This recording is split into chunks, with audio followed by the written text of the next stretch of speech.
There's something about it that no one can explain.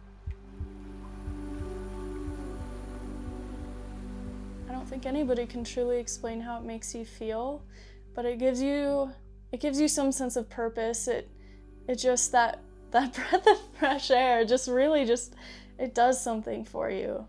It makes you feel alive. It makes you feel grounded. And I think everybody needs that.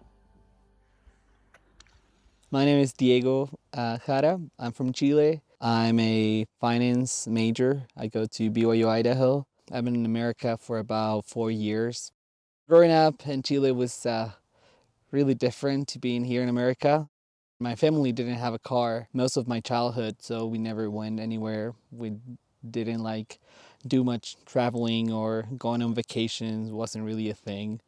But I had a lot of fun just going to the beach most weekends when the weather allowed it. So I just have great memories by the beach mostly. So it was really cool. It was definitely a more slow-paced, simple life that sometimes I miss. So maybe that's one of the reasons I decided to just go to the mountains and just kind of take it slow.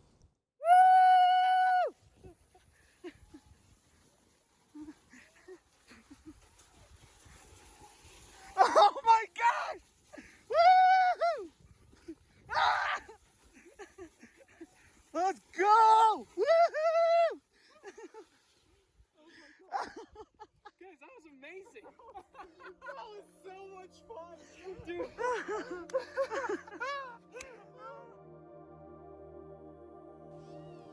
I remember the first time my roommate invited me to do something outside was climbing. I had never climbed, I never put a harness on before. I didn't know what a rope was, I didn't know what anything was. And it was a great experience.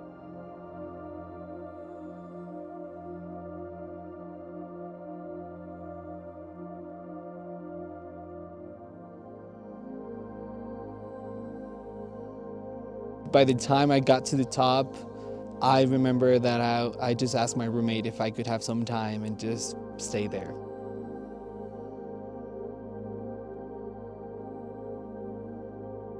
It's a spiritual moment. And you could tell that they've been changed forever. There's no going back anymore. You can't go back to the old life because it's not there anymore. It's gone. And now this new world that you've just stepped into is vast, and there are places to go, and there's so much to learn and do. That's what you want to do, right? It's been planted. It's growing now. There's nothing you can do about it.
when you're out on the rock or on the wall, your mind really has to connect to your body, and your body has to connect to your mind so that you can perform well. And something about that for me is just, it clears my mind, gets me in a right mindset. And for a couple hours or however long I'm climbing, I just kind of feel really connected to myself.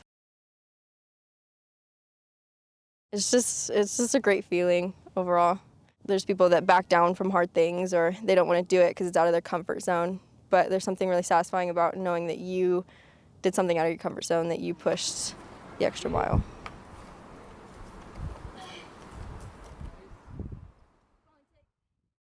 So I think that the most important part of pushing your limits when you're climbing is not how good of a climber you are, but how willing you are to push those mental barriers that are stopping you from doing things. And I think that then that translates into the rest of your life, your day-to-day.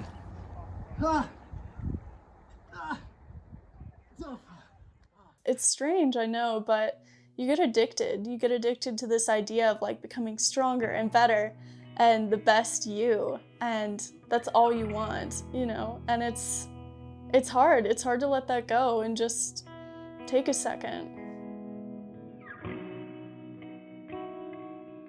We all want to get out and experience things, but there's always going to be risks. There are always going to be inherent risks because the full experience has those risks.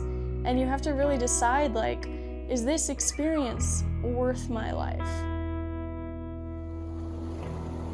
I got into a rafting accident and I thought I was gonna die. Like, I was stuck underneath the raft and I really hurt my arm. I thought I broke it because I'd never had an injury like that before, but I ended up tearing my rotator cuff and dislocating it. And so I was so scared because I couldn't move. I thought I was gonna drown, and after that, I was like, you know what? I need to really pick and choose what is worth the risk to me. It has to be something that I really feel. It has to be something that I know I really want. Some things really aren't worth it.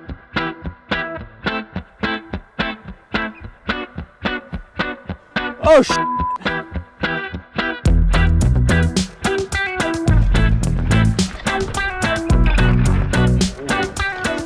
And I think that that's the fun of it.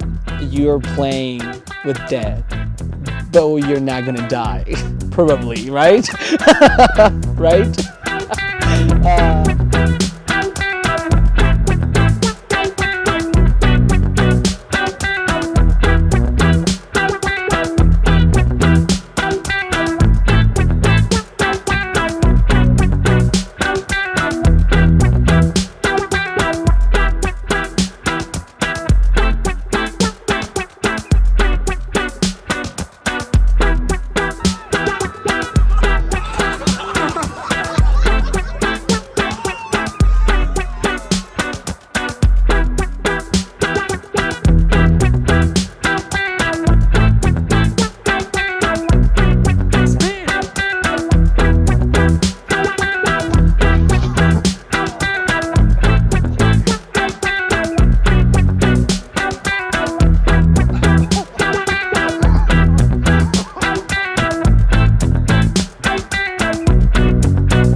So I see these priorities in our lives, like, spinning plates, when you're like trying to balance everything and you're like spinning all the plates, they're not gonna go all at the same speed the whole time.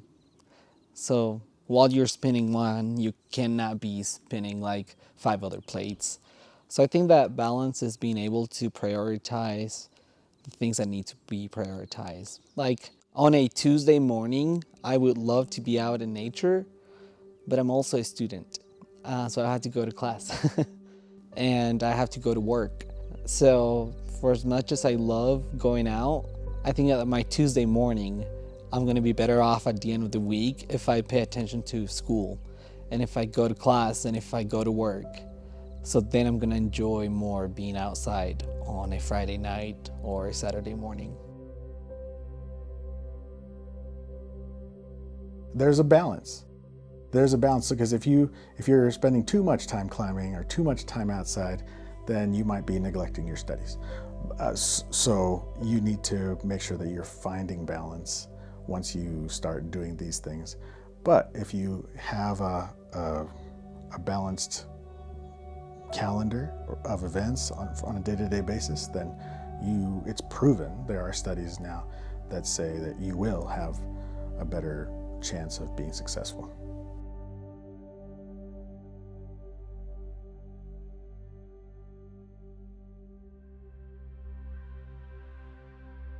When I'm in a quiet place out in nature, it helps me realize that there's also silence within me.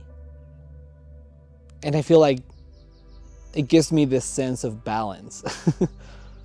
But sometimes when I'm around people or when I'm in a crowded place, I feel like there is some noise outside and there's some loud voices inside me, and it doesn't go well. But when I'm out in nature and it's quiet outside and I realize that it's quiet within me, it's kind of like being in a balance.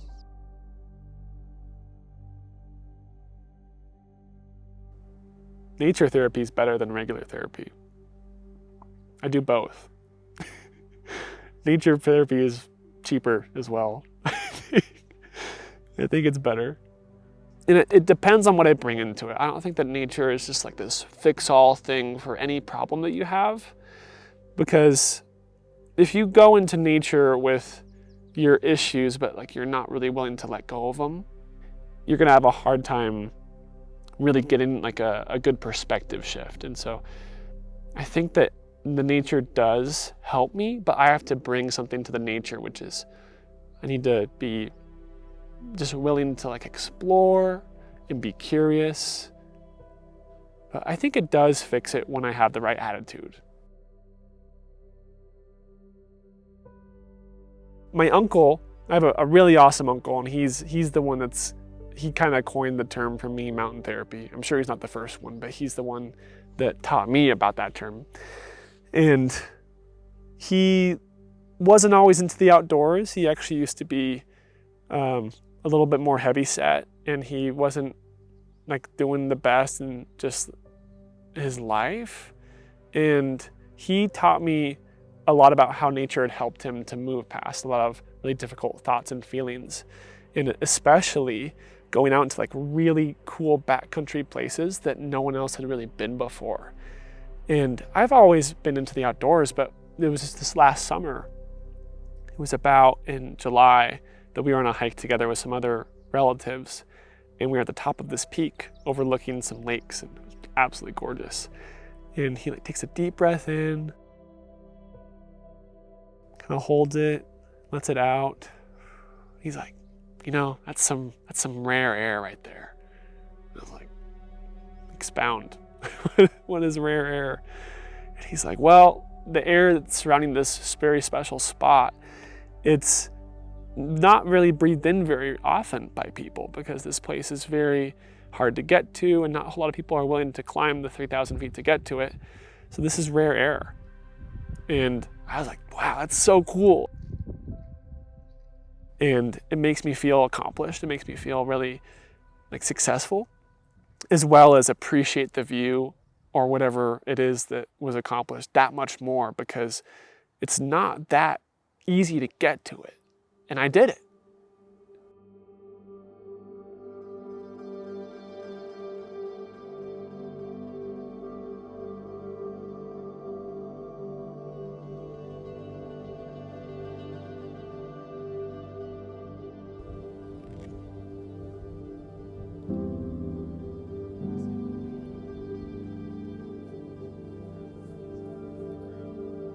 Going to the mountain is something that people have done for thousands of years to commune with God, to be more spiritual. It's like a rite of passage for Native Americans. Going out into nature is a rite of passage and a way to become. I was reading in the Bible saying, "Be therefore perfect as your Father in heaven is perfect." And to me, it's a tall order for me, being imperfect, to try to be perfect. And I don't like the notion because it's hard. And I looked, I have a Strong's Concordance here, and it has the original word, which I believe is teleos. And it doesn't actually mean perfect. It means mature or developed. And the mature or developed have a notion of progression built into those words. And I like that better because I can work on stuff. I can take steps. I can become. And eventually I'll get better. And I think that progression is the real commandment, right? The real test is to take part. And so I guess that's what everybody's doing, but that to me, that's what becoming is.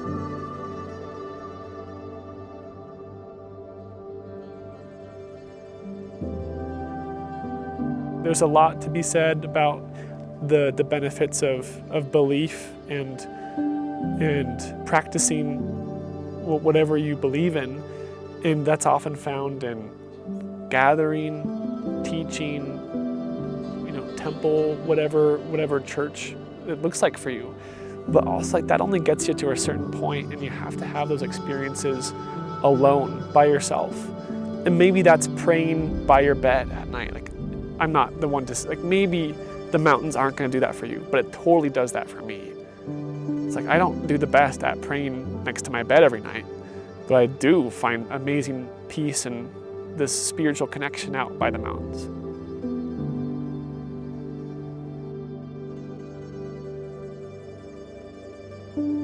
If I could maybe put that feeling into words, I would say a sense of belonging. I came to America with no friends, no family. I didn't know anyone. And now I feel like I belong here.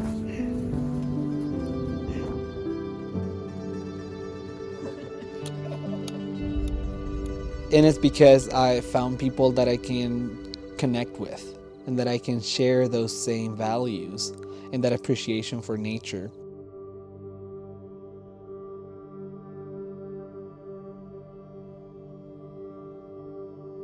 That has given me a family while I've been away from my own family in Chile.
Screw school. Nature is cool. School is rule. Schools drool. Nature rules. Yeah, something like that. Yeah, let me tell you about that then.